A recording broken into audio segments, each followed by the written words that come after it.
And Pak Bharat ఉద్రిక్తతలపై America react అయింది. ఈ వ్యవహారంలో అమెరికా జోక్యం చేసుకోదని ఆ దేశ ఉపాధ్యక్షుడు జేడీ వాన్స్ స్పష్టం చేసేశారు. ఈ ఉద్రిక్తతలు తగ్గాలని అమెరికా కోరుకుంటోంది. కానీ ప్రస్తుత పరిస్థితుల్లో ఆయుధాలు వదలాలని భారత్ పాక్లకు మేము చెప్పలేము అంటూ స్పష్టం చేశారు అమెరికా ఉపాధ్యక్షుడు. దౌత్యపరమైన మార్గాల ద్వారానే సమస్యకు పరిష్కారం ఉంటుంది అన్నారు వాన్స్. పాకిస్తాన్ తో ఉద్రిక్త పరిస్థితుల నేపథ్యంలో ఢిల్లీలో హై అలర్ట్ విధించారు. ఇండియా గేట్ సహా అన్ని ప్రదేశాల్ని మూసేశారు. అలాగే ఆయా ప్రాంతాల్లో భద్రతను కూడా పెంచారు.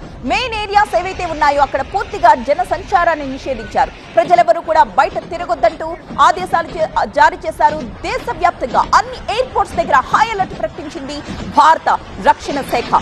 ఎయిర్పోర్టుల్లో భద్రతా చర్యలు చేపట్టారంటూ ఆదేశించింది. అలాగే ఇప్పటి వరకు 24 విమానాశ్రయాల్ని మూసివేశారు. ఎయిర్ మార్షల్స్ అక్కడ మోహరించారు. దేశంలోని అన్ని విమానయాన సంస్థలు విమానాశ్రయాల్లో భద్రతా చర్యలు పెంచాలంటూ bureau of civil aviation security ఆదేశాలు జారీ చేసింది. అన్ని విమానాశ్రయాల్లోనూ ప్రయాణికులందరినీ కూడా క్షుణ్ణంగా తనిఖీ చేసి పంపించబోతున్నారు. టెర్మినల్ భవనాల్లోకైతే సందర్శకుల ప్రవేశాన్ని పూర్తిగా నిషేధించారు.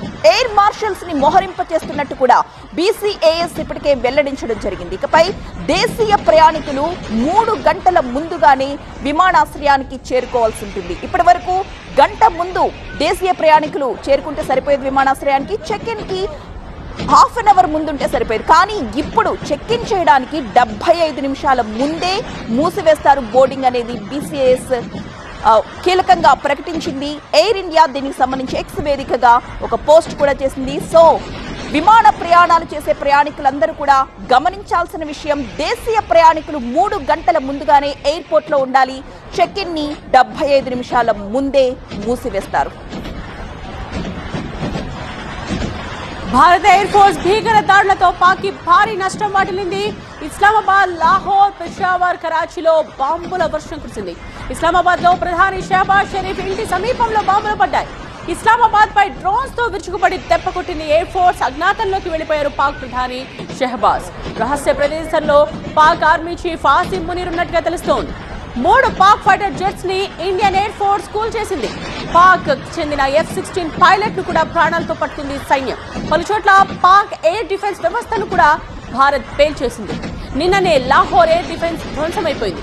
రాత్రి సర్గోధా, ఫైసలాబాద్ లో పాక్ రక్షణ వ్యవస్థ కూడా నేలమట్టమైంది.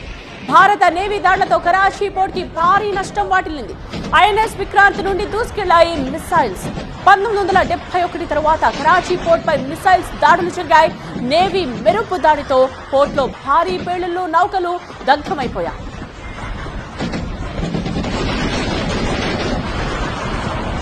త్రివిధ దళాల ఆపరేషన్ పై రాజ్నాథ్ నిరంతర సమీక్ష జరుపుతున్నారు.